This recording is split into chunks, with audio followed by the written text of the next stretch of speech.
немножко разобраться то, что они видели на платформе в рамке этого курса.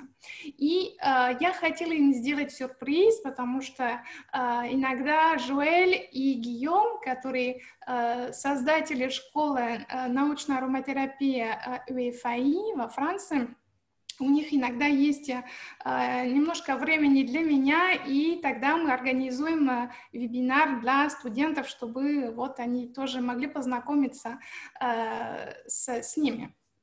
И у нас была идея открыть этот урок для других людей, чтобы вы видели немножко, как у нас идет в этом курсе, и чтобы вам показать тоже французский опыт в этом области. Значит, у нас на сегодняшний день с моими студентами, которые тоже здесь с нами, всем привет! Я вас видела, что вы здесь. То есть у нас тема пищеварения, и до того я считаю, что вот эта часть, что происходит во рту, это очень важный момент, когда мы едим, потому что есть очень много людей, которые страдают от многих разных неприятностей в кишечниках, живот, у них живот болит, у них очень много проблем, у них хронические воспаления, у них запор, у них, вообще очень много разных заболеваний, и они идут к врачу их отправляют к специалистам, они пьют очень много всякие таблетки, всякие осмолитические таблетки, противовоспалительные таблетки, которые не решают проблем. И потом поскольку нет ничего, не можем ничего делать, они отправляют к нам, натуропаты, чтобы мы могли бы что-то делать. И, конечно, в первой очереди мы смотрим, мы задаем всякие вопросы, чтобы понять, как человек уже принимает во рту еду. Потому что на самом деле очень много неприятностей могут быть решены из этого уже из этого первого этапа пищеварения. И моя коллега и подруга, и Жуэль из школы УЕФАИ, я с вами познакомлюсь. Я очень люблю, как она все это рассказывает, и я ей предложила участвовать в этом вебинаре для моих студентов, чтобы объяснить вот эту часть пищеварения, которая очень важна. Так что, пожалуйста, познакомьтесь. Joël Le Gahenech. Joël, je te présente à tout le monde. Bienvenue à toi. Добро пожаловать,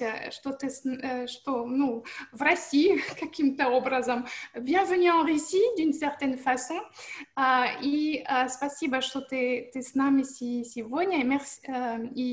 Ой, будет сложно. Et merci d'être avec nous aujourd'hui. Merci beaucoup.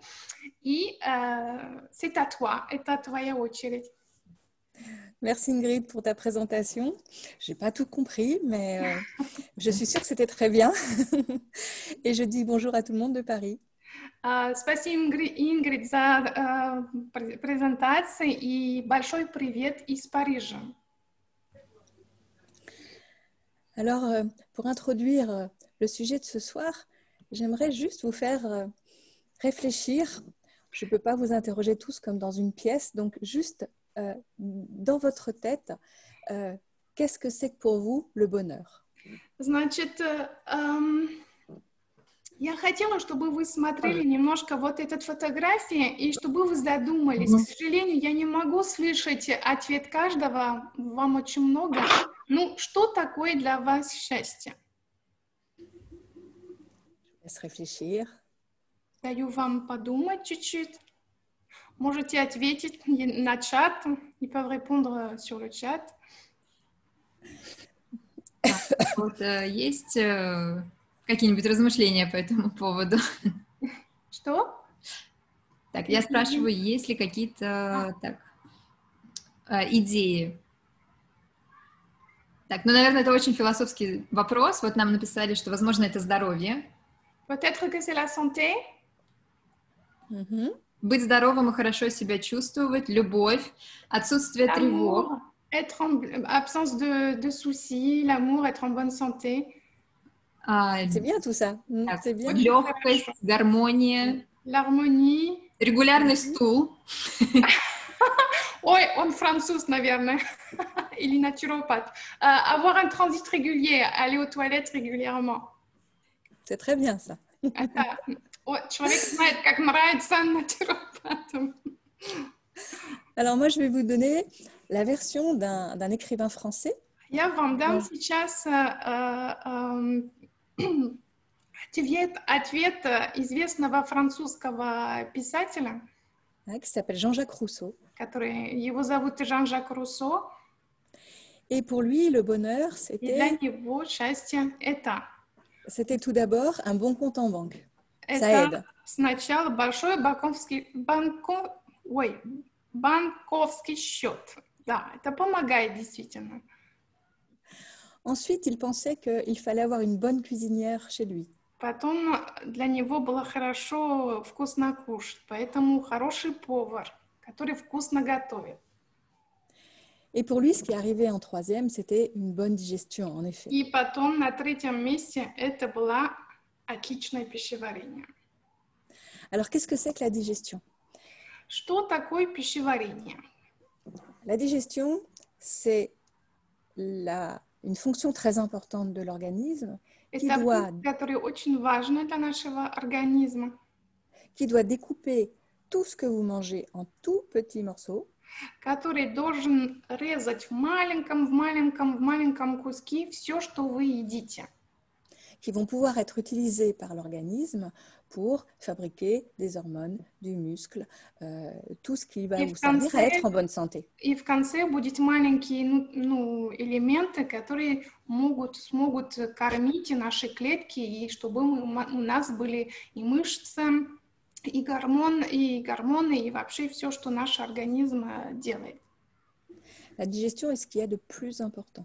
Пищеварение – это одна из самых важных функций в организме. Pour être en bonne santé, il faut une bonne digestion, c'est absolument impératif. Чтобы быть в хорошем здоровье, нужно иметь очень хорошее пищеварение. Это первое условие. Alors la digestion, elle est réalisée par toute une série d'organes. Пищеварение сделано разными органами. Et chaque organe a une fonction très particulière. И каждый орган имеет очень специфические функции. Et pour que la digestion soit parfaite, chaque étape est importante. И чтобы пищеварение было абсолютно хорошее, совершенное, каждый этап очень важный. On pourrait comparer ce système digestif à une chaîne. Мы могли бы сравнить вот это пищеварение и каждый этап с цепь. Цепь, да, это так называется, Кристина? Да. Угу. С цепью. Et la digestion va obéir à la loi du maillon faible. И будет, конечно, в этом цепь тоже будет действовать вот этот закон слабого звена. Si un seul organe est défaillant, если один орган плохо работает, toute la digestion est compromise et la santé est compromise. Все пищеварение будет, не будет хорошее пищеварение, и, конечно, это будет влиять на здоровье. Alors, une autre question pour vous. У меня еще selon другой vous, вопрос commence la для вас. digestion? Où, selon vous, commence la digestion? Где начинается пищеварение?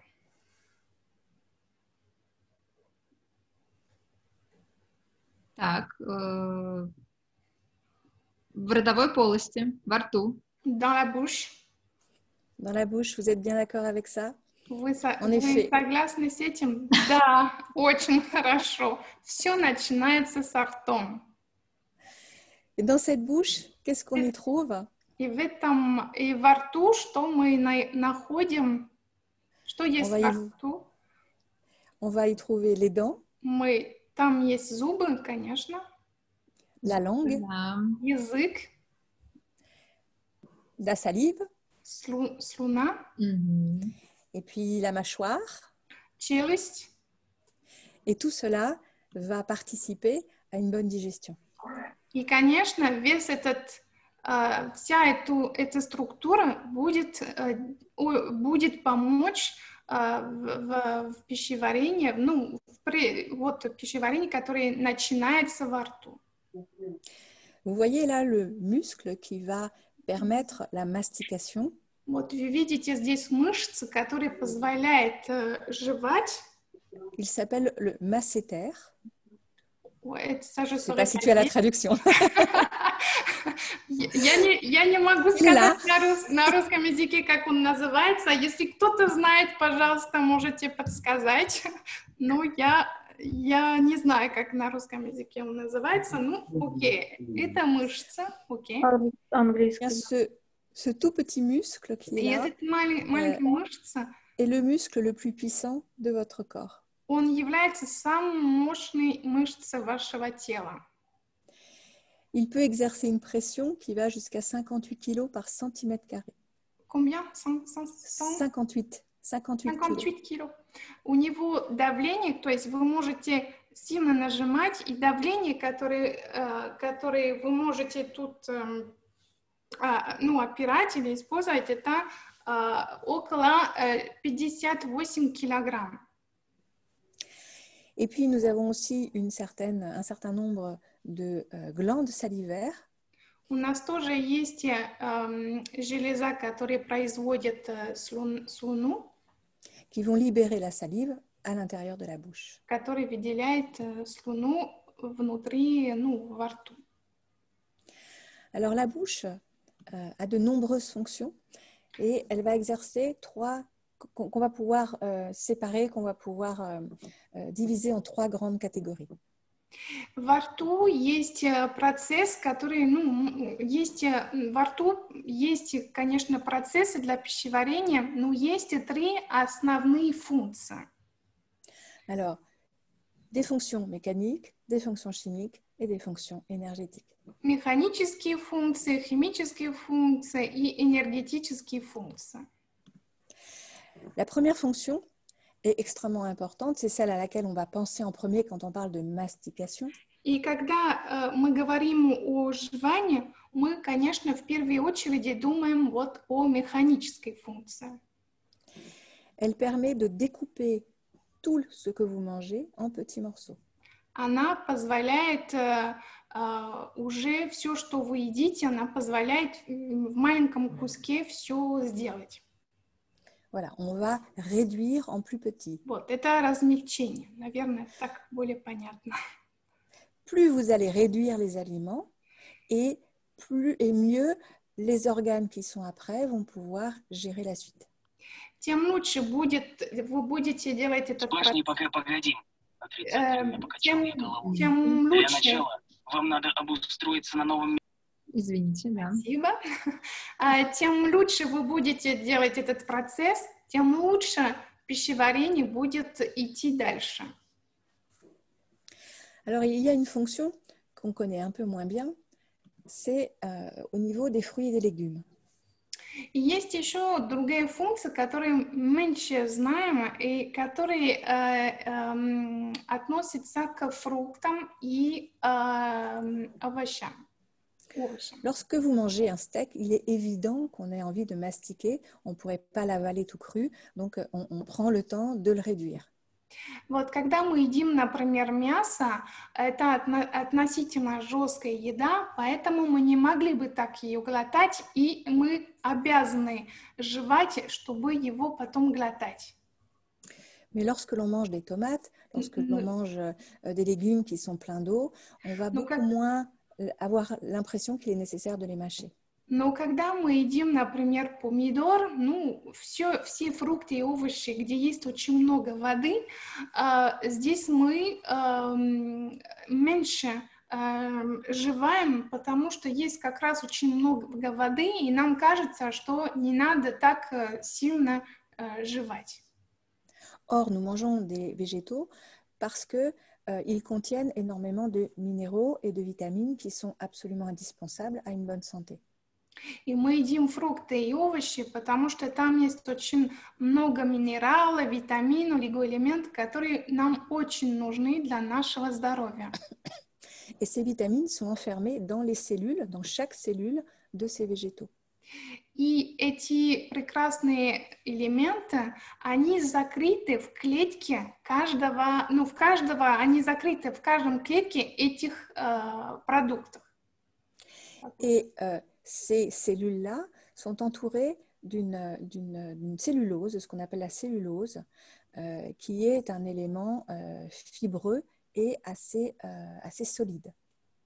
И все эти клетки, у них есть как оболочка, можно так сказать, материал, который мы называем целлюлоза. И вот эта целлюлоза, она все-таки жестковата. То есть это материя, это не вода. Et dans l'organisme, nous n'avons pas d'enzymes pour découper la cellulose, pour la dissoudre. И в нашем организме дальше, да, после рта, у нас нет фермента, энзима, который может уничтожать или разбить, или мелко сделать вот эту целлюлозу. Donc le seul moyen d'accéder aux vitamines, aux oligoéléments, ça va être de découper cette cellulose avec les dents. Si la cellulose n'est pas découpée avec les dents, elle ne sera plus découpée derrière, elle partira directement dans les toilettes. И единственный способ освободить витамин, микроэлемент и минералы, это все это сделать во рту. И жевать так хорошо, таким образом, чтобы мы могли получить эти витамины, олигоэлементы и минералы дальше для нашего организма. Потому что дальше, если мы это не делаем во рту, дальше никто больше это не будет делать. И все пройдет потом в туалет, и вы пропускаете важные витамины и микроэлементы, минералы. Ça m'est arrivé en cabinet de recevoir des personnes qui pensaient qu'elles mangeaient très très bien, avec beaucoup de fruits et de légumes, et qui étaient avec des carences qui étaient assez importantes. Да, и в нашем практике, как натуропат, у нас очень много пациентов, которые едят очень много овощей, очень много фруктов, но у них есть больших дефицитов, и один из причин это, что они нехорошо, что не происходит вот хорошее жевание во рту. Uniquement pour ces deux raisons, il va être très très important de mastiquer soigneusement son repas avant d'avaler. Поэтому это еще один дополнительный причина, который нужно учитывать, и чтобы мы могли хорошо, чтобы мы думали хорошо жевать. Et quand je reçois des enfants en cabinet, je leur dis attention, votre estomac n'a pas de dents. И когда мы принимаем тоже детей в кабинеты, как пациенты, мы тоже им объясним, что нужно хорошо жевать, потому что наш желудок, наши кишечники и так далее, у них нет зубов, чтобы продолжать эту работу, поэтому нужно хорошо жевать. Alors après les fonctions mécaniques, on va avoir un certain nombre de fonctions chimiques. После вот эти механические функции, у нас есть химические функции. Lorsque vous mangez, il y a des capteurs dans la bouche qui vont savoir si vous mangez des protéines, des lipides, des glucides, et qui vont permettre de renseigner le cerveau pour que celui-ci demande aux organes qui vont être adéquats pour continuer la digestion de ces éléments, de se mettre en route. Когда мы жеваем, есть тоже во рту, чтобы просто говорить, во рту есть датчики, которые определяют состав еды, которая у нас есть во рту, чтобы предупредить мозг о приходе вот определенных элементов. И мозг он может тоже дать информацию, печень или другие органы, что нужно будет, что есть работа для них. Alors, c'est déjà quand vous le mettez dans la bouche, mais c'est déjà lorsque vous regardez un aliment. Qu'est-ce que ça vous fait, ça?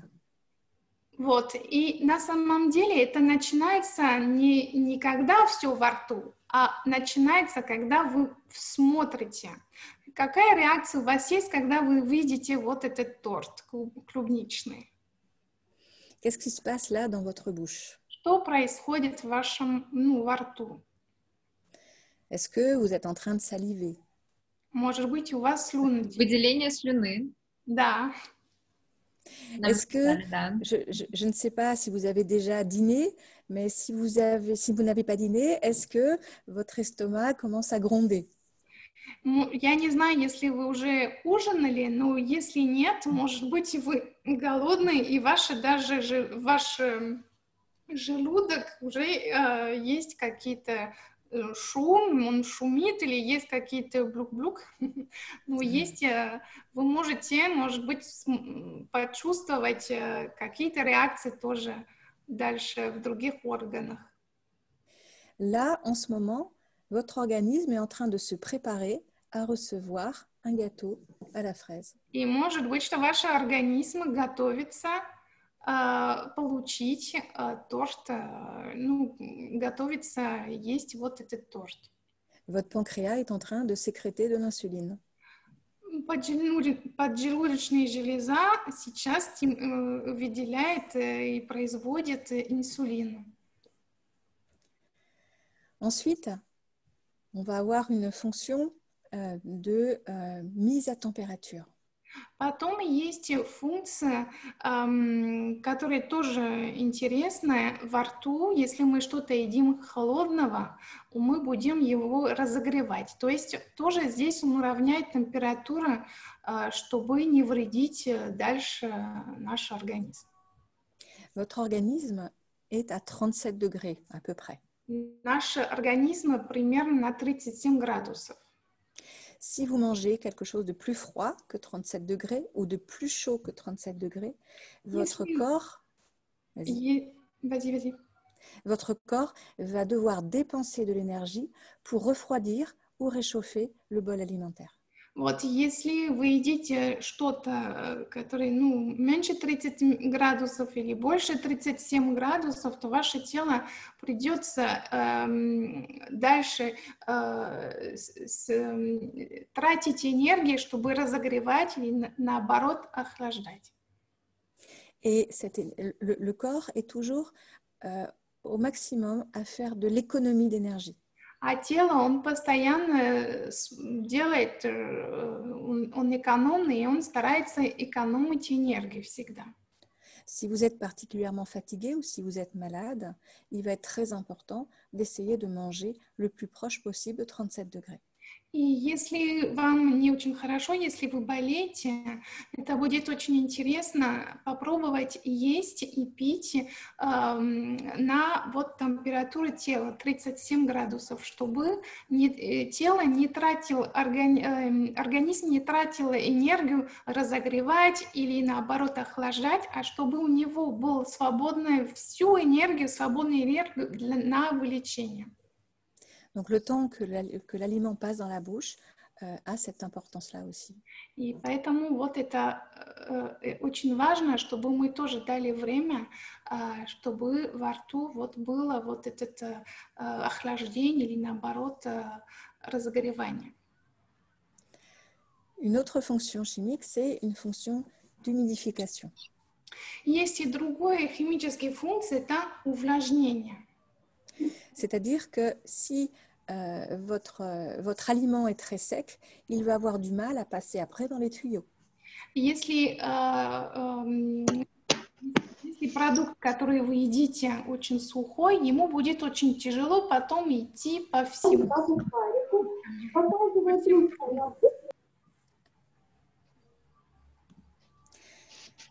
Quatrième fonction, on est sur une fonction extrêmement importante qui est une fonction d'assainissement, de nettoyage. C'est une action bactéricide.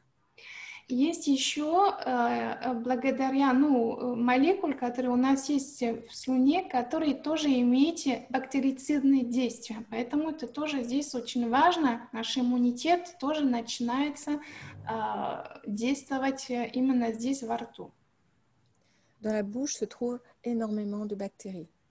У нас во рту находится очень много бактерий. Nous avons des bactéries qui sont saines et qui sont importantes pour notre équilibre. Есть бактерии, которые нам очень нужны, они как бы части флора нашего рта, что они очень нужны. Toutes ces bactéries forment ce qu'on appelle le microbiote buccal.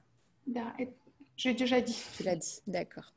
Et ce microbiote buccal est, enfin, en permanence quand nous mangeons, nous amenons par l'alimentation des bactéries lorsqu'on se touche, lorsqu'un enfant va sucer son pouce, lorsque voilà, on n'est jamais complètement propre et donc on amène beaucoup de bactéries dans la bouche. Вот, и когда мы едим, и вообще, когда мы живем, мы иногда себя трогаем, дети, они там пальцы во рту, то есть мы приносим очень много чужих бактерий. Donc la salive va avoir un effet antibactérien pour éviter au maximum que ces bactéries pénètrent plus loin dans le tube digestif. И поэтому во рту есть первые барьеры, которые стараются остановить как можно больше неприятных элементов, чтобы они не пошли дальше в нашем организме. Alors dans la salive se trouve aussi une protéine qui est liée à un sucre. В слюне есть тоже протеин, который связан, протеин, да, oui. Relié à un sucre, hein.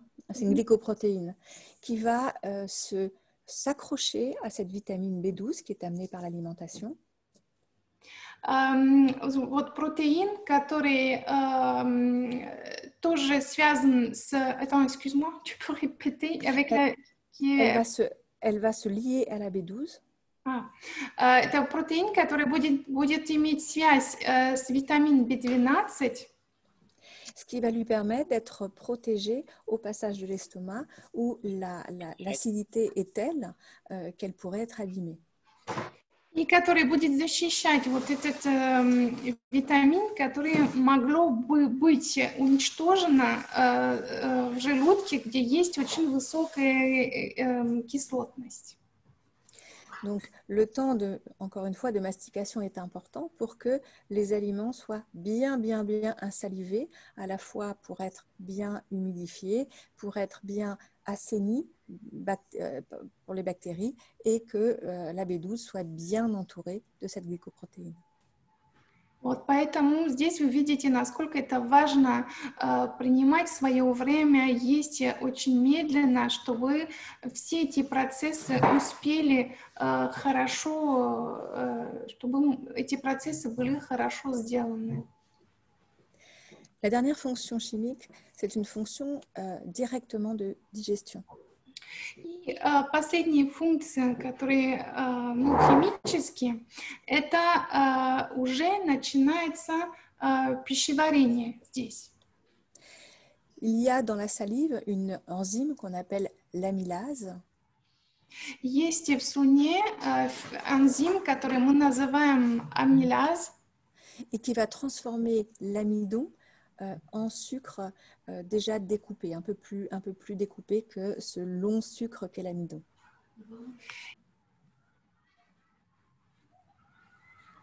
Этот энзим будет уже влиять на крахмал, чтобы дальше это могло быть хорошо, чтобы пищеварение смогло, чтобы пищеварение хорошо происходило после этого.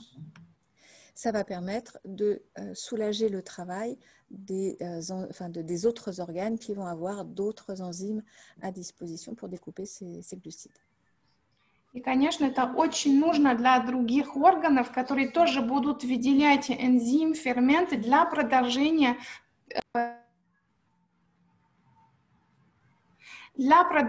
пищеварения этих молекул. Alors, c'est difficile de parler de la bouche et de la mastication sans parler du plaisir. Это очень сложно тоже говорить о пищеварении, не говоря о удовольствии, которое приносит ну, вот эти функции есть и еды. И это не французы, которые вам скажут наоборот. И les Français ne pourront pas vous dire le contraire. И французы с этим мы знаем, как это делается. Là, c'est la langue qui est importante, Значит, здесь это язык, который очень важный, qui va capter les saveurs, les différentes saveurs des который aliments. будет ловить вот разные вкусы, которые есть. Вот и главные вкусы. Donc le sucré, le salé, le piquant, l'amer, l'acide. Сладкое, соленое, кислое, еще что? Acide, piquant, salé, amer. Амер, горка. Вот, горка. Toutes les saveurs. Вот, все эти главные ароматы, ну, вкусы. Et le goût? А дальше все, что, то есть есть эти главные, как бы, главные, ну, ароматы, если могу так сказать, ну, потом сам вкус, то есть вкус продукта, еды. Donc, le goût est dû, en fait, aux effluves aromatiques qui vont être enregistrés par les récepteurs qui sont dans le nez.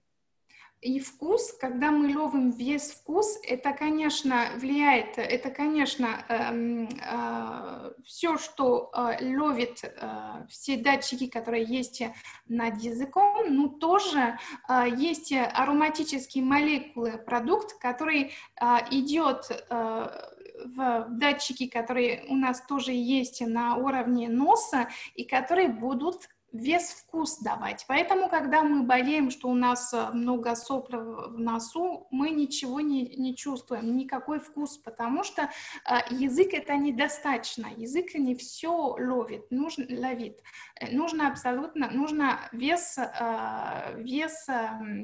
абсолютно весь орган, чтобы мы могли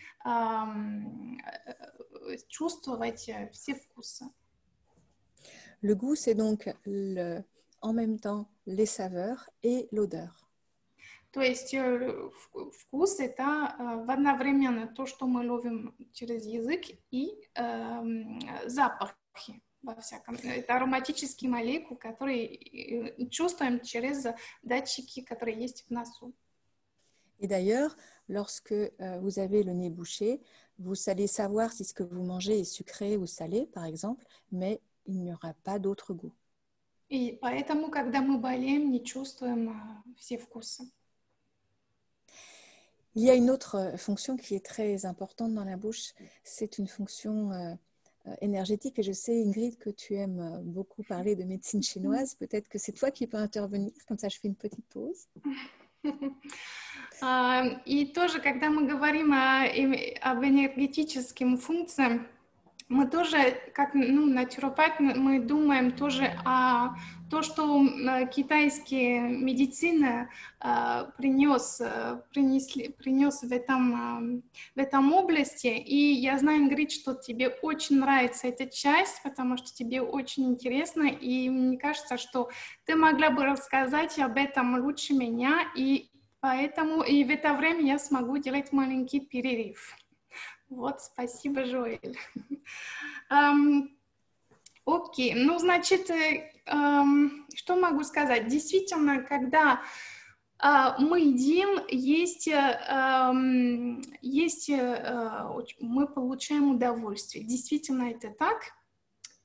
И, конечно, вы видите, что вкусы разные, то есть мы не любим, то есть я люблю, может быть, такое блюдо, но человек, который рядом со мной, абсолютно это не любит, да, то есть есть разные вкусы, и у нас разные вкусы, не все одинаковые. И китайская медицина мне очень нравится, потому что мы западные наука, она изучала и изучает все, что из молекул, материи очень хорошо, но не очень много уделяет время и к энергетике, а китайская медицина, это наоборот, она все пошла на рамки энергетики и гораздо меньше на все, что касается материи. И мне кажется, что это очень интересно собрать эти две видения здоровья, чтобы немножко понять, что происходит в нас. И в энергетическом плане, и тоже молекулярном плане. И в китайской медицине вкус еды очень важный, потому что для них через язык, и если подробно рассказать, под языком мы ловим энергетику овощей, ну вообще все, что мы едим. Мы это ловим через язык. И каждый вкус, каждое блюдо, каждый вкус имеет определенная энергетика. Например, чтобы вам было понятно, если взять все, что мы делаем летом есть солнце, мы любим делать пикники или любим есть на природе или есть на улице, мы делаем шашлыки, да, мы тоже их делаем, мы любим вот все, что поджарено на угол или на огонь, да. Для китайцев вот эта методика, этот способ приготовления дает определенные энергии.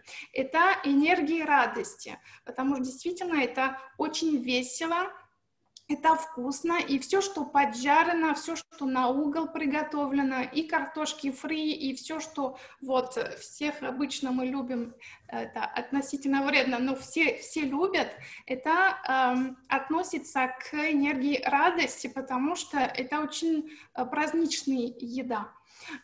И мы не можем жить только с одним методом приготовления, потому что каждая методика приготовления приносит определенный вкус, определенная энергия и определенное удовольствие. Если вы едите только вареные овощи, я не уверена, что у вас будет хорошее настроение до конца месяца, даже до конца недели, потому что у вас будет только один вид, энергетический вид, который вы будете так употреблять через эту методику приготовления. Она может быть очень полезна, не жирная и все такое, но она не приносит, она приносит определенные энергии, но не радость, это точно. Но это полезно. Я не говорю, что нельзя готовить на пару или вареное, это очень хорошо, но это не должно быть единственная методика приготовления, потому что она приносит только один вид энергетики. И нам нужно все методики приготовления. И это очень интересно, я что когда мы смотрим в кабинет, когда у меня есть пациенты, что я изучаю, все, что он ест, я могу определить, какую эмоцию или какую энергетику он старается выполнять у себя, какую у него не получается, потому что он ест очень много сахара, или он ест очень много жирного, или он ест очень много молочных продуктов. Все эти злоупотребления одного продукта имеют значение. Это дает информацию об энергетическом состоянии, что вам не хватает или вы страдаете от чего, от какого, и мы можем тоже дать информацию, как приготовить еду, какой методика приготовления вы можете использовать, чтобы избавиться от этого, чтобы дать эту энергию немножко по-другому, но все-таки ее дать.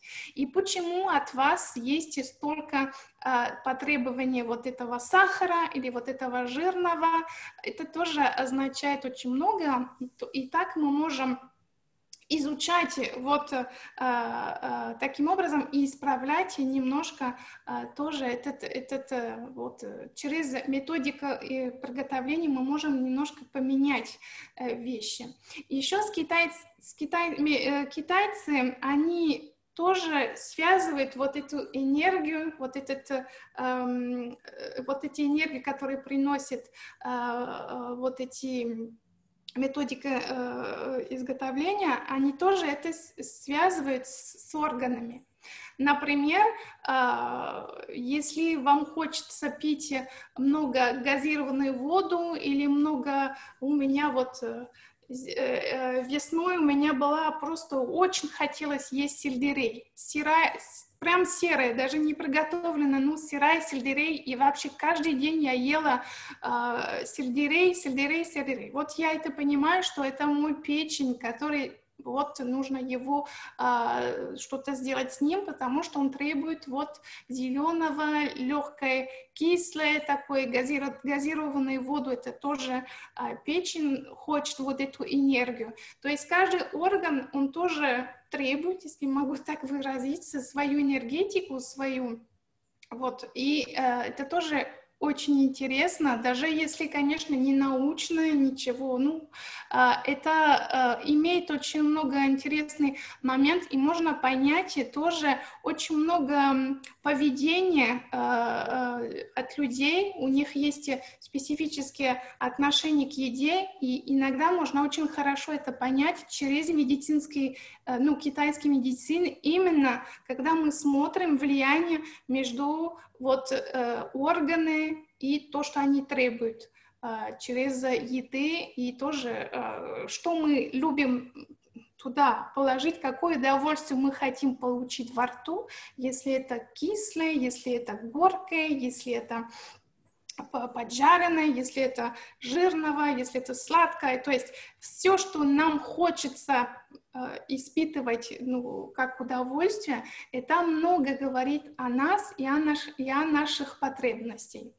Вот, так что это очень интересная тема, я могла бы говорить об этом очень долго-долго, но сегодня у нас Жоэль, наша звезда, поэтому я ей даю слово. Я надеюсь, что все было понятно. Кристина, я все понятно объяснила? Да. Окей. Так что отлично. Окей, тогда, Жоэль, c'est à toi, on continue. Подожди, excuse-moi. Вопросы мы не перенимаем?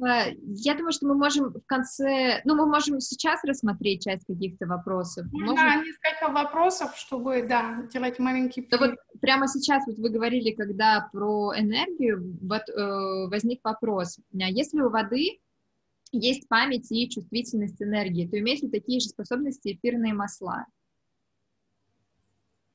У воды есть память и чувствительность энергии. Да. А можем ли мы такое же сказать об эфирных маслах? Конечно, да. Но мы не можем сейчас идти в подробностях, потому что это не наша тема. Ну, конечно, да. Конечно, эфирные масла – это énergétique в первую очередь. Joël, je te traduis la question. Est-ce que les huiles essentielles ont des fréquences particulières? Par exemple, il y a la mémoire de l'eau.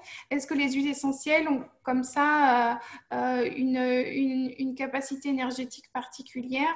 J'ai répondu, excuse-moi, j'ai dit que oui, bien sûr, mais que ce n'était pas le thème d'aujourd'hui, mais que c'était bien sûr de l'énergie à l'état pur aussi. Bien sûr, elles ont une vibration importante. Да, у них очень высокие вибрации, конечно, здесь, да, естественно.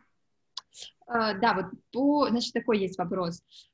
Не окисляются ли эфирные масла, когда они взаимодействуют со слюной? Зависит какие. Есть, je réponds excuse-moi. Est-ce que les huiles essentielles ne s'oxydent pas quand elles sont avec la salive? Moi, je voulais dire que, à part celles qui s'oxydent de façon naturelle, comme les monoterpènes, il n'y a pas L'oxydation, par définition, c'est un contact avec l'oxygène. Donc la salive, non. Значит, если не, особенно нет, потому что, ну, и только если есть вот эти молекулы, которые очень быстро окисляют, как монотерпены, в принципе нет, потому что окисление, так что, чтобы было окисление, нужно кислород. Если во рту, если нормально, там слюна все закрывает, все защищает, это не должно быть большое окисление. Так, вот тут продолжение вопроса, он просто такой длинный, я его решила разбить на несколько частей. Какой процесс влияния слюнных ферментов идет на эфирные масла? То есть, наверное, тут подразумевается, как эфирные масла, как влияют слюна на эфирные масла и наоборот. Comment les huiles essentielles interagissent avec la salive? Il n'y a pas d'interaction chimique. À part le côté antibactérien, c'est tout. Oui, mais il n'y a pas d'interaction, il n'y a pas de... Excuse-moi, Там Ingrid. нет никакого связи, je dis, нет никакого тяжелого как бы действия. Единственное, что эфирные масла в основном антибактериальные, и что они могут убить или уничтожать бактерии, которые могут быть в слюне. Oui, Joël. La salive, la seule chose qu'elle va découper chimiquement, c'est les amidons. Il n'y a pas d'amidons dans les huiles essentielles. Donc, on n'a pas d'action digestive. Она действует только на крахмал, поэтому в эфирных маслах нет крахмала, поэтому у них нет особенной функции, ну, действия над эфирным маслом. Но эфирные масла антибактериальные. D'ailleurs, ni la salive, ni aucun des sucs digestifs qui se trouvent dans tout le tube digestif, il n'y a aucune action digestive sur les huiles essentielles. Les huiles essentielles vont passer dans le sang complètement intactes. И даже все соки, которые потом будут, все ферменты, все соки, все, что будет дальше идти, ну, в пищеварение, они тоже не будут трогать эфирные масла. Эфирные масла могут таким образом попасть в крови абсолютно такие, как они были во рту. Ну, в начале, как они были в флаконе. Надеюсь, мы ответили. Давайте сейчас еще один вопрос, и мы продолжим. Такой вопрос. Если зубные протезы и грибки, какие эфирные масла или гидролаты помогают? Против грибки? Да, если есть зубной протез. Давайте это ответим чуть позже, потому что мы посмотрим эту часть тоже потом. Да. Все, что можно использовать во рту, у нас будет такой момент, поэтому там и ответим. Давайте тогда продолжим, потому что я думаю, что все остальные вопросы мы тоже можем в конце... On peut continuer, Joël. D'accord. Donc, on a vu à quel point tout ce qui se passait dans la bouche était important, beaucoup de points, et tous ces points étant le premier maillon de la chaîne, s'il n'y en a qu'un qui faillit, toute la digestion derrière va être perturbée. Вот вы поняли, насколько жевание, все, что происходит во рту, это очень важно, и что если мы пропускаем этот момент, все, что будет продолжать дальше, будет идти уже не так. Alors, c'est difficile de savoir par quelle case commencer, parce qu'on est dans un cercle vicieux, évidemment. Здесь сложно понять, кто чего начинает, потому что это такой круг, который не имеет конец. Mais quel que soit votre point de départ, on voit qu'on va tomber sur des problèmes digestifs et dentaires.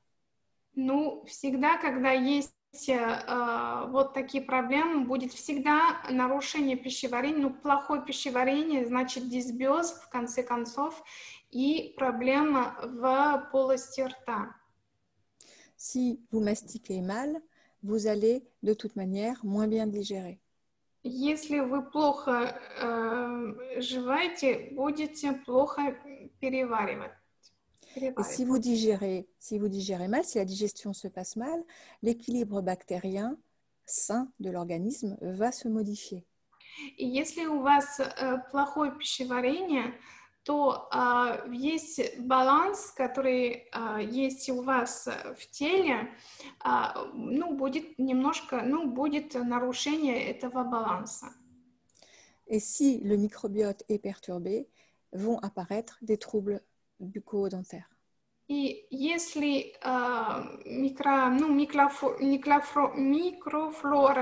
флора в кишечниках нарушена, это тоже влияет на практически все слизистые нашего организма, в том числе во рту. Donc, lorsque vous avez mal dans la bouche, que ce soit de la parodontose, de la gingivite, des problématiques. Гингивит, дюсин, которые, ну, где есть кровь, когда вы очищаете зубы. Il faut forcément que vous pensiez aussi à la manière dont vous mangez et ce que vous mangez. Это уже первый знак, который должен вам дать подумать, как вы едите и как вы живаете. Et votre meilleur ami, c'est lui. Ваш лучший друг – это зубный врач. Il est important qu'il puisse régulièrement voir l'état de la bouche pour que vous puissiez savoir s'il y a une problématique qui est en train de se mettre en place. И очень важно ходить к нему часто, ну, примерно раз в год, чтобы очистить, убрать камни, которые могут быть, и вообще, чтобы он все смотрел, потому что здесь это вот зубы, они нам нужны, чтобы хорошо жевать. Il faut absolument faire soigner une problématique de carie, une parodontose. Il faut que le professionnel soit là pour faire un minimum pour que nous puissions après pouvoir nous occuper de notre santé bucco-dentaire. То есть, да, конечно, первый этап – это зубы должны быть в хорошем состоянии. Нужно лечить, если есть карий, если есть пародонтоз, если есть воспаление дюсина. То есть нужно заниматься, ну, идти к врачу и смотреть, если все хорошо. И, конечно, лечиться, если есть действительно пародонтозы и так далее, нужно обязательно иметь, ну, ходить часто к врачу, чтобы держать все под контролем. Dans la parodontose, par exemple, il y a du tartre qui s'est installé entre la dent et l'intérieur de la gencive. Et sur ce tartre se posent énormément de bactéries.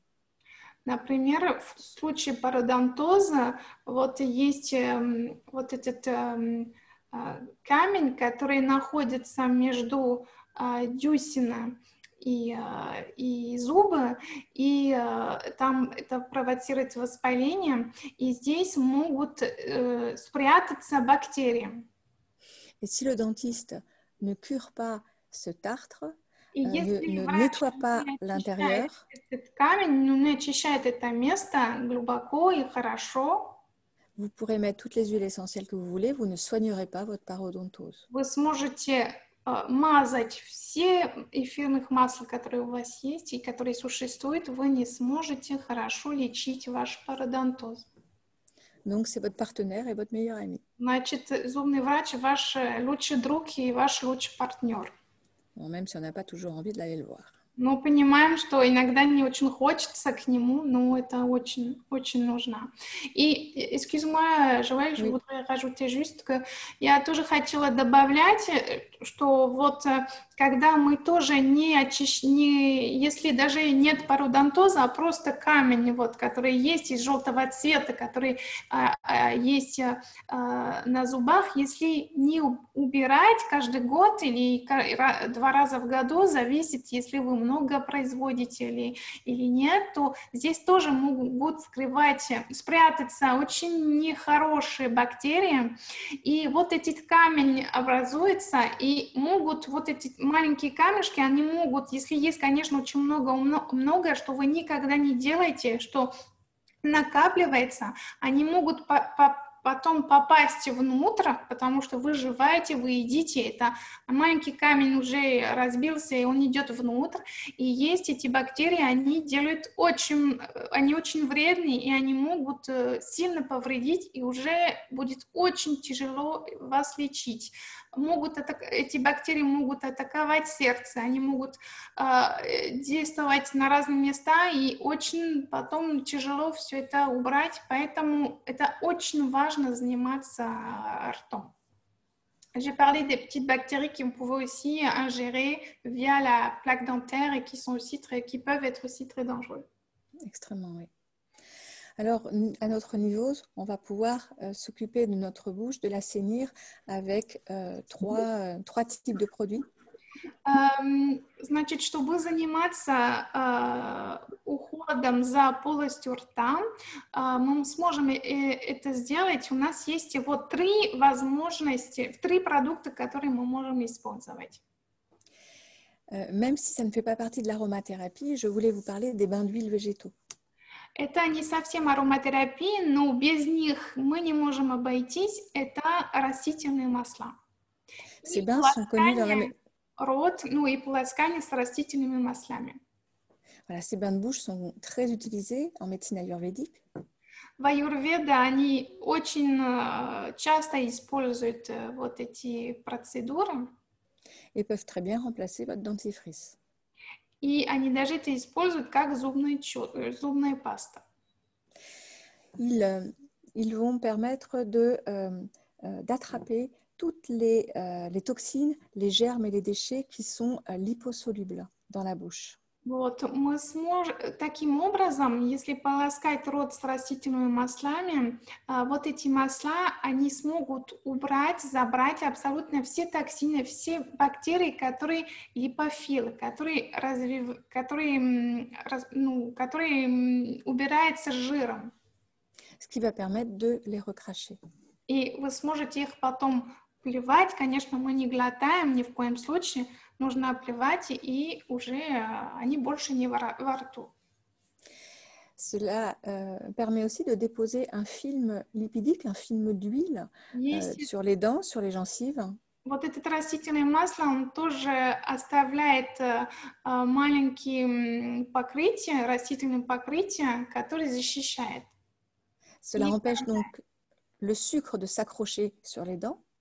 И сахар таким образом не клеит на зубы. Et donc, ça évite la formation du tartre qui se fait à partir du sucre. И это тоже избегает сформирования кариес и тоже вот эти камни, которые тоже образуются на основе сахара.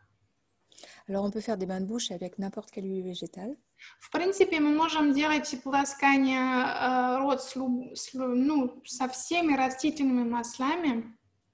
Mais si on choisit des huiles qui ont certaines propriétés, on va également bénéficier de ces propriétés. Но мы тоже можем выбрать растительные масла именно по свойствам, то есть выбирать определенные свойства. En ayurvédique, on propose l'huile de sésame. Аюрведа, они используют растительное масло кунжута, да, сезам, кунжута. Qui est une huile antibactérienne et antifongique. Это антибактериальные растительные масла. Moi, j'ai une petite préférence pour l'huile de coco par rapport au goût, mais qui va faire pareil. Я предпочитаю растительное масло кокоса, и по вкусу это вкуснее тоже. Qui est particulièrement antifongique. И кокос, он противогрибковый. Alors, de préférence, on fait les bains de bouche à l'huile à jeun le matin, lorsque dans la bouche se trouvent énormément de germes qui sont remontés de tout le tube digestif. Очень интересно все это делать по утрам, потому что в ночью у нас очень много бактерий, которые во рту, есть больше бактерий утром, чем в течение дня. То есть лучше это сделать утром. Alors, ça consiste à mettre un peu d'huile végétale dans la bouche. То есть нужно взять примерно одну большую ложку растительного масла во рту. Et de le promener dans la bouche avec beaucoup de pression pour que cela passe entre les dents, pour que ça attrape bien tout. Donc, on va faire très, très fort, comme ça, pour Мы bien будем décoller toutes les saletés. ласкать и очень сильно, потому что должно быть и давление, чтобы все убрать, и чтобы масло пошло через зубы, то есть это должно пойти везде через зубы и с давлением, то есть это должно быть А ты что тут делаешь? Et ça doit, oui, et ça doit durer, c'est pas juste 20 secondes, ça doit durer plusieurs minutes. On peut aller jusqu'à 10 minutes. C'est long. Это должно быть относительно долго, потому что на 20 секунд это будет, конечно, недостаточно эффективно. Нужно минимум 10 минут, чтобы это было эффективно. Et surtout, n'avalez pas. И, конечно, нельзя глотать. Это нужно обязательно все это... Ouais, il faut bien tout recracher. Sinon, on ravale toutes les Потому что saletés. иначе мы глотаем все бактерии, все то, что нам это не нужно. Voilà, ça, c'est quelque chose vraiment de très agréable. Donc, à jeun le matin, mais ça peut être aussi au coucher le soir pour éviter justement que le sucre ne puisse s'accrocher sur les dents. Да, значит, натощак утром, но это тоже хорошо это сделать вечером, потому что таким образом сахар не сможет тоже клеть во время сна, не сможет фиксировать на зубы. Évidemment, ça c'est un principe de prévention parce que une fois que vous avez par exemple une parodontose, encore une fois, qui est avancée, ces bains d'huile permettront de stopper la prolifération, mais ça n'empêche pas la visite chez le dentiste et le travail qu'il doit faire. Это, конечно, для профилактика, потому что когда есть уже инфекция или какая-то проблема, это уже не будет помогать, это не будет достаточно антибактериально, это для профилактики. Alors, un autre produit très intéressant, ce sont les hydrolats. Еще один, другой продукт, который тоже очень интересно для рта, это гидролаты. Alors, vous savez ce que sont les hydrolats. On est sur l'eau de distillation qui a servi à distiller les huiles essentielles, à obtenir les huiles essentielles. Вы знаете, что такое гидролат? Это вода, которая остается после дистилляции растения для получения эфирных масел. Alors Ingrid vous en reparlera plus tard. Les hydrolats, il faut savoir que ce ne sont pas des huiles essentielles diluées. Ингрид, может быть, вам расскажет дольше другой раз, но гидролаты это не эфирные масла, которые мы развели в воде. On est sur un produit qui a gardé quelques molécules qui sont parmi les plus solubles dans l'eau. Гидролат, есть, конечно, ароматические молекулы, те, которые могут быть разведены в воде, потому что обычно ароматические молекулы, они могут быть только в жире, но ни в коем случае в воде, поэтому это такие молекулы, которые имеют такую, специфику, и потом есть, конечно, все молекулы, которые развивая, которые могут с водой, можно развить гидрофил, которые гидрофилы, и тогда получается, что есть несколько, конечно, чуть-чуть ароматические молекулы, и еще другие молекулы, которые не существуют в эфирных маслах, которые мы не находим в эфирных маслах. Vous savez bien sûr que les huiles essentielles ne se mélangent pas à l'eau. Вы знаете, что эфирные масла гидрофобы. Et donc, ces molécules qui sont tout proches de la solubilité. И поэтому молекулы, которые, близко к воде, которые могут быть разведены с водой. Donc, se retrouvent dans l'eau et vont avoir des propriétés majoritairement anti-infectieuses. Они будут, присутствовать в гидролате, и у них будет главное свойство, которое у них будет, это антиинфекционное. L'avantage, c'est qu'elles ne sont pas toxiques du tout. Преимущество в том, что они вообще не токсичные. Qu'elles peuvent être utilisées par les enfants ou par les femmes enceintes. Можно использовать, беременные женщины могут их использовать, дети тоже. mais elles n'auront pas non plus l'efficacité des huiles essentielles. Но у них, конечно, они не такие концентрированные, как эфирные масла, и у них не будет другая эффективность. Не так сильно, конечно, как эфирные масла. Donc, elles sont très intéressantes en prévention et lorsqu'il y Они a des очень troubles légers. интересны для профилактики и когда есть маленькие проблемы. On peut l'utiliser en bain de bouche, comme pour les huiles végétales. Мы можем их использовать тоже для полоскания, как растительные масла. Et pour des petits troubles de l'intérieur de la bouche, pour avoir un effet anti-infectieux, antibactérien. И когда мы хотим антиинфекционные свойства, что есть маленькие начала маленькой инфекции, это может быть первый этап, первый жест, который мы можем делать. Но для профилактики это будет, конечно, очень хорошо. Alors pour cela, on peut utiliser absolument tous les hydrolats que vous connaissez. Ну, для этого вы можете использовать абсолютно все гидролаты, которые вы знаете, потому что у них всегда будет вот эти антиинфекционные свойства. Vous pouvez peut-être choisir des hydrolats qui ont un bon goût dans la bouche, tant qu'à faire. И поэтому здесь мы можем просто рекомендовать использовать гидролат, который имеет хороший вкус. Ну, мы французы, да? Я знаю, что вы скажете, да ладно, но мы французы, нам нужен хороший вкус. Je dis qu'eux, ils s'en foutent, mais nous, on est français, il nous faut du bon goût. J'avais compris. On en arrive aux huiles essentielles que vous attendez tous. Вы, конечно, все вы все ждете эфирные масла, но наконец-то они здесь, пришло их время. Alors, les huiles essentielles sont extrêmement concentrées, extrêmement puissantes, extrêmement actives. Очень концентрированные, очень мощные.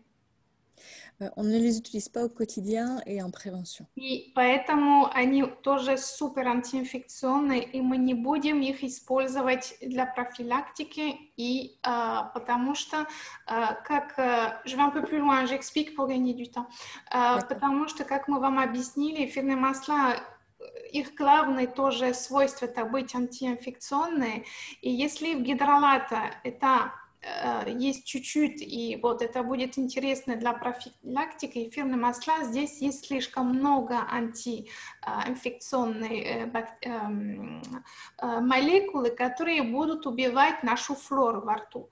Поэтому эфирные масла во рту это только когда есть большая проблема, но для профилактики, для каждого дня нет. Они слишком мощные, слишком антиинфекционные, и они будут нарушать весь баланс, который есть и во рту. Поэтому нет, мы не делаем зубные пасты на основе эфирных масел. Нет, мы не используем эфирные масла каждый день на зубной щетке, чтобы отбелить зубы. Это нет, я извиняюсь, наверное, разочаруем, но эфирные масла, это, как я всегда говорю, наверное, мои студенты, им уже надоело, что я все... Это не конфеты. Мы не их используем так, как ну, для всего. Они очень активные, они мощные. И нужно осторожно, потому что у них вот они супер антиинфекционные, и они, если слишком их употреблять на зубы, на коже, они могут нарушать баланс вашего флора и нарушать ну, весь баланс. Поэтому осторожно, не употребляйте на каждом шагу эфирные масла. Они очень-очень мощные. Вот так. Tu as tout dit? Ouais, je crois. Alors, je vais vous présenter juste 3-4 huiles qui sont parmi les plus courantes. Все-таки вам несколько масел, которые вы сможете использовать во рту, они подходят для слизистов. Vous connaissez certainement le titri. Вы знаете, наверное, чайное дерево. qui est très très douce et qui n'a pas de toxicité à dose normale. Дерево очень нежное, не имеет никаких токсичностей, если, конечно, ее использовать в мере и соблюдать дозировки. Elle est aussi extrêmement bien tolérée par la muqueuse de la bouche. И она очень хорошо для слизистой рта. On va pouvoir l'utiliser en bain de bouche. Мы можем ее использовать для... En hydrolat, tu veux dire? Non, non, en bain de bouche, mais diluée dans l'eau, évidemment, pas pure. Окей. Мы можем ее использовать, тоже делать полоскание рта. Мы можем взять одну каплю, вмешивать с водой. Но для этого нужно найти эмульгатор. Здесь вы можете использовать маленькое количество спирта, чтобы потом все хорошо развести в воду. Elle est antifongique, elle est anti-inflammatoire. Она антигрибковая, она противовоспалительная. Elle est cicatrisante également. Она заживляет тоже. Donc, on va pouvoir l'utiliser lorsqu'il y a de la gingivite, lorsqu'il y a de la Когда parodontose, есть гингивит, пародонтоз, мы можем La использовать это масло. la candidose. Когда есть кандидозы, тоже можно. Elle va permettre d'éviter aussi la formation du tartre. И она тоже избегает сформирования камня.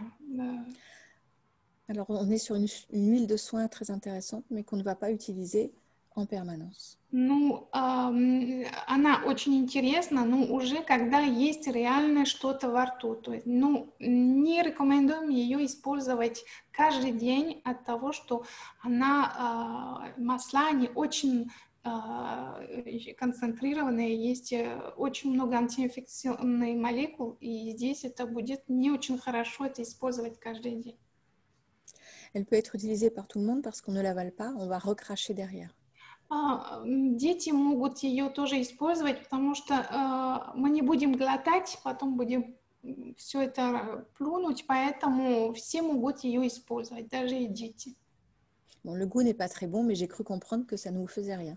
Вкус не очень вкусный, ну, поняла, что это не так важно для вас. Une autre huile que je peux vous présenter, c'est l'huile de laurier noble qui pousse beaucoup en France. Лавра благородный тоже очень интересный. Во Франции он везде растет. Voilà, on le trouve beaucoup tout autour du bassin méditerranéen. И особенно на юге Франции. Dans le laurier noble se trouve une molécule extrêmement intéressante pour la bouche. В лавре благородной есть очень интересная молекула, Qui s'appelle l'eugénol которая называется евгенол, et qui est une molécule anti-inflammatoire, и которая противовоспалительная молекула, extrêmement antibactérienne, antifongique. антибактериальная, антигрибковая. Pour moi, c'est une huile qui est très polyvalente par rapport à tous les problèmes de la bouche. И вообще это эфирные масла, которые для меня отвечают на абсолютно все вопросы, все проблемы, которые могут быть во рту. Cet eugénol, on va le trouver dans d'autres huiles. On va le trouver également dans le basilic sacré. Молекулу эвгенол мы тоже будем ее найти в священной базилике, вот эфирные масла. Où il y a un peu plus d'eugénol que dans le laurier. Есть, и, конечно, там больше эвгенол, чем в лавре. Et puis, vous devez connaître aussi le clou de girofle. И вы, наверное, знаете гвоздика. Там тоже есть вот эта молекула эвгенол. Qui est une huile essentielle très riche dans cet eugénol. И в гвоздике есть очень много эвгенола. Et qu'on va garder pour des problématiques extrêmement infectieuses, comme un abcès par exemple, ou comme une infection assez importante. И мы можем хранить эти две последние масла для очень тяжелых инфекций, да, когда есть гной или когда вот есть ну, большие инфекции. Они будут очень хорошо подойти. Il faut retenir que l'eugénol est extrêmement anticoagulant. Ну, осторожно, потому что эвгенол антиагрегант, Получается, что кровь становится более жидкой от этого. Et donc, si vous saignez, si vous avez eu, par exemple, une extraction, il ne faut surtout pas mettre ces huiles-là parce que sinon, vous allez saigner très longtemps. Если вас убрали, например, зубы, и что есть кровь, это абсолютно не рекомендуется наносить эти эфирные масла, потому что у них есть много эвгенола, и эвгенол антиагрегант, и вы будете, ну, кровь будет идти, кровь будет течь, и гораздо дольше, чем обычная. Поэтому, если у вас есть вас убрали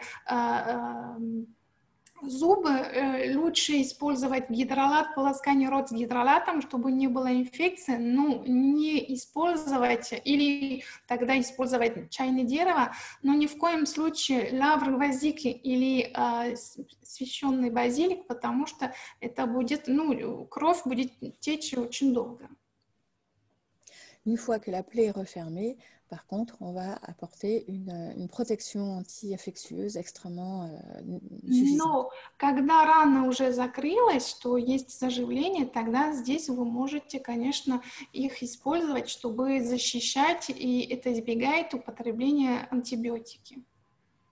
Alors évidemment, il y a beaucoup d'autres huiles qu'on pourrait présenter. Могли бы Chacune... вам представлять очень много других эфирных масел. Et chacune va être choisie en fonction de la problématique. Ну, конечно, это выбирается по проблематике, потому что каждая проблематика имеет нужно определенные свойства, чтобы потом решить эту проблематику. Но в основном это главные молекулы, которые, ну, главные масла, которые вы можете использовать во рту. Voilà, encore un peu de clou de girofle. Вот. Et nous avons fait le tour de ce sujet. En conclusion, il est nécessaire de comprendre à quel point tout ce qui se passe dans la bouche, l'état de la bouche, la mastication... Ну, чтобы закончить наши мастер-классы, я надеюсь, что вы хорошо поняли, как это важность все, что творится во рту во время еды.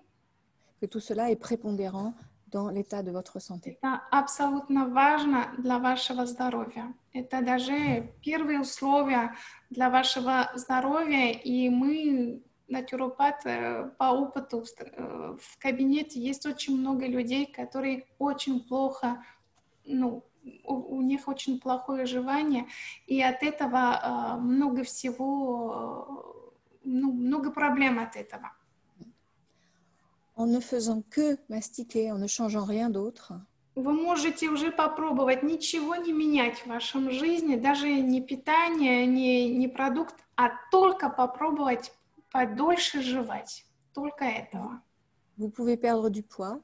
Вы можете терять вес, похудеть. Vous pouvez perdre du ventre. Вы можете терять, ну, живот, жир, который на животе. Vous pouvez rétablir votre transit.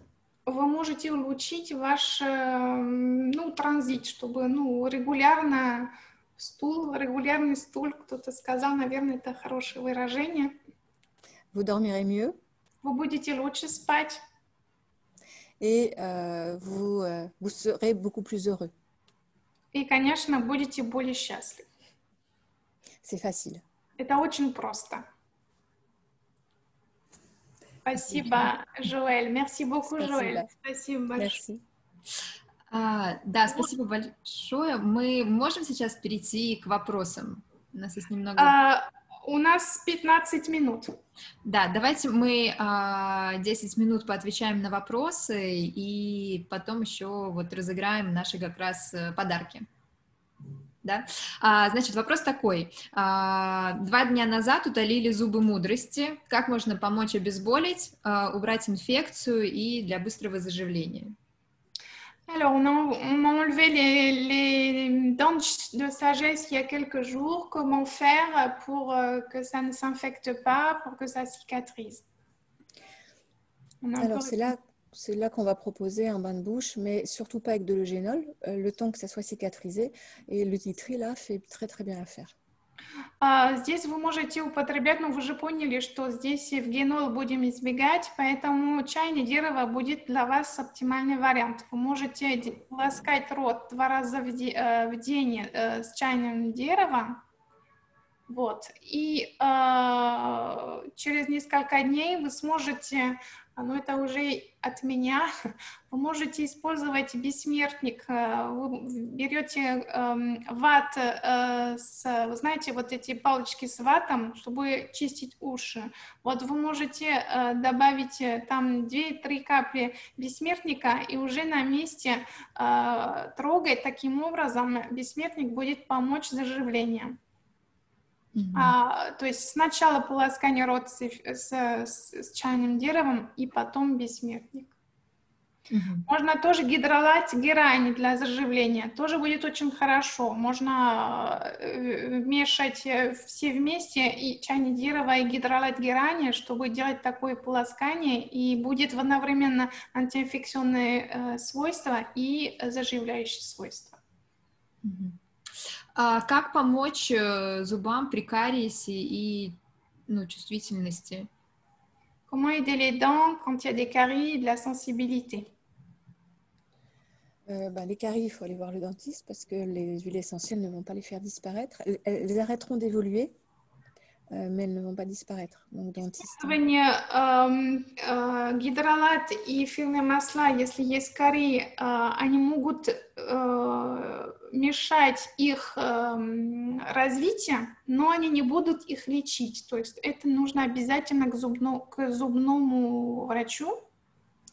А для чувствительной кожи, полоскание рот растительными маслами, как мы объяснили, это будет очень интересно для чувствительных зуб.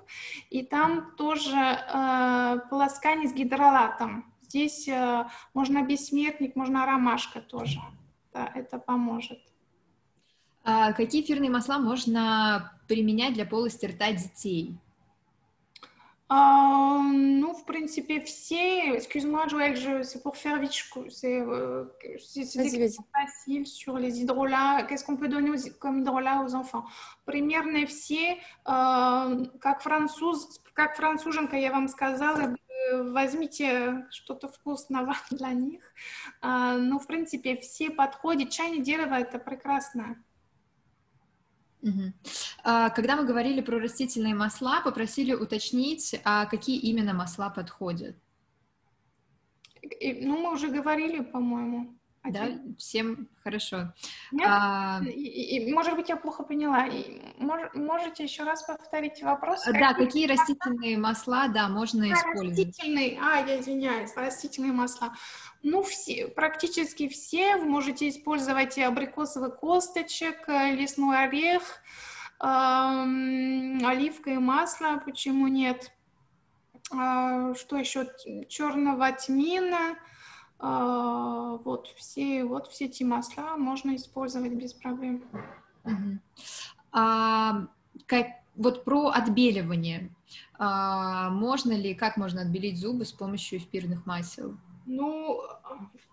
Есть вопросы, есть... Окей. То есть обычно отбеливает лимон и чайное дерево, но, как я вам сказала, эфирные масла, нельзя их употреблять каждый день от того, что они супер антиинфекционные. Поэтому и еще отбелите зубы, это тоже ослабляет эмаль, поэтому здесь осторожно с этим желанием иметь всегда белые зубы, осторожно, потому что есть последствия после этого. Je parle des blanchissements des dents. C'est pour faire vite, parce que je dois partir à 20h15. Да, все? Хорошо. Был еще такой вопрос, не знаю, про пародонтоз и кровотечение десен. В принципе, вы ответили, мне кажется. Затронули, да, этот вопрос. После растительного масла можно не чистить зубной пастой зубы? Можно не чистить. В Индии они не чистят. Après les huiles végétales, on n'a pas besoin de se laver les dents. Нет.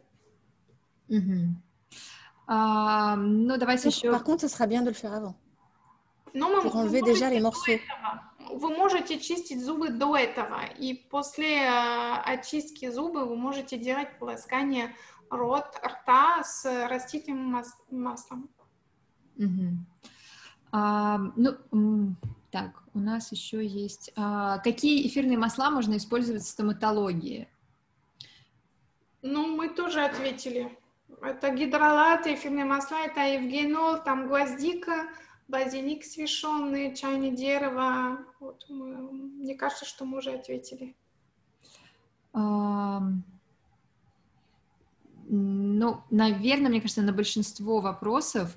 Да, очень было много вопросов про ЖКТ, вот, я их не озвучивала, как раз потому что, да, можно нам перелистнуть слайд следующий. La prochaine diapo, s'il te plaît, Joël.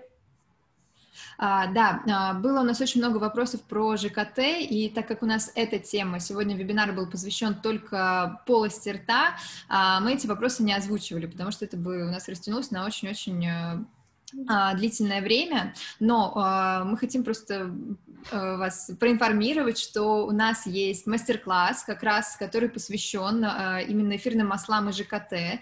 Это даже такой не мастер-класс, а интенсив, его проводит Ингрид на русском языке, он у нас есть в записи, и здесь мы уже более детально, Ингрид говорит о пищеварении, как раз о печени, о многом-многом, да, и также помимо самой записи при приобретении вы получаете еще такой бонусный материал, где расписаны все эфирные масла, написано, как их использовать, при каких обстоятельствах. Вот, можно еще следующий слайд? La prochaine, s'il te plaît. Да, мы как раз, вот после этого мастер-класса вы поймете, как на практике использовать эти эфирные масла при разных проблемах, которые связаны в том числе с деснами, с гигиеной рта, если это зловонное дыхание, это печень у вас, поджелудочная железа, все вы можете найти именно в этом мастер-классе. Вот, если что, если кого-то это заинтересовало, то мы в любом случае вышлем вам на почту сразу после сейчас вебинара, мы вышлем письмо, где вы сможете побольше узнать об этом мастер-классе. Следующий слайд. La prochaine. И у нас еще есть курс, Ингрид ведет курс научной ароматерапии, и, собственно, то, что мы сегодня слушали, это была такая очень маленькая вводная часть, ну, даже не вводная часть, а просто маленькая часть этого большого курса. И как раз Жоэль и Ингрид — это представители французской школы ФАИ. За 5 месяцев вы можете получить диплом ароматерапевта, научитесь французской методике использования эфирных масел. Следующий. Курс у нас стартует 19 ноября, и да, он подходит как тем, кто только начал работать с эфирными маслами, кто хочет погрузиться больше в эту тему, именно с точки зрения научности. Да, можно следующий слайд? Joël, tu peux mettre la prochaine? Да, и также этот курс, он подходит и врачам, которые хотят применять эфирные масла непосредственно в своей работе. То есть это могут быть врачи, это могут быть акушеры, массажисты, в общем, в принципе, все, кто хочет правильно использовать эфирные масла и как-то, да, познакомиться с ними, найти индивидуальный подход. Следующий. La prochaine. Да, этот большой курс, он состоит из 2 модулей. Первый модуль — это биохимия эфирных масел. Да, собственно, тему здесь вы видите. Он длится 2 месяца. Вы встречаетесь в Zoom с Ингрид раз в неделю и просматриваете также на платформе видеоуроки. И после вот этого 2 месяцев начинается второй модуль. Дальше. да, который посвящен уже более такому углубленному изучению научной ароматерапии. Это обучение длится 3 месяца. Здесь вы будете изучать уже физиологию человека, и после этих 3 месяцев вы сдаете экзамен и получаете, собственно, именной диплом ароматерапевта от школы французской ФАИ. Следующий. La prochaine. Еще. Вот, собственно, это пример диплома, и этот диплом, он дает вам право на практику в Европе, и вы становитесь профессиональным ароматерапевтом. Вот. И после, да, прохождения, собственно, все обучение вас как бы ведет Ингрид. Вот. Следующий слайд. La prochaine. Да, сегодня мы вышлем информацию, как раз, если вас заинтересовало, мы будем ждать вашего отклика. Здесь вы видите номера менеджеров. Меня зовут Кристина, это вот мой номер по России. Вы можете связываться со мной. Если это Европа, то это Маргарита. Если вдруг у вас какой-то вопрос возник, вы можете постучаться в Инстаграм к Ингрид. И я думаю, что мы можем сейчас разыграть наши записи. У нас как раз осталось немного времени. Следующий слайд. Да. Какой вопрос? Нам нужно выбрать сейчас три самых таких, может быть, вопроса, которые вам понравились больше всего. Les 3 questions qu'on a trouvées les plus intéressantes. Что уже сделать? Кто-то уже там...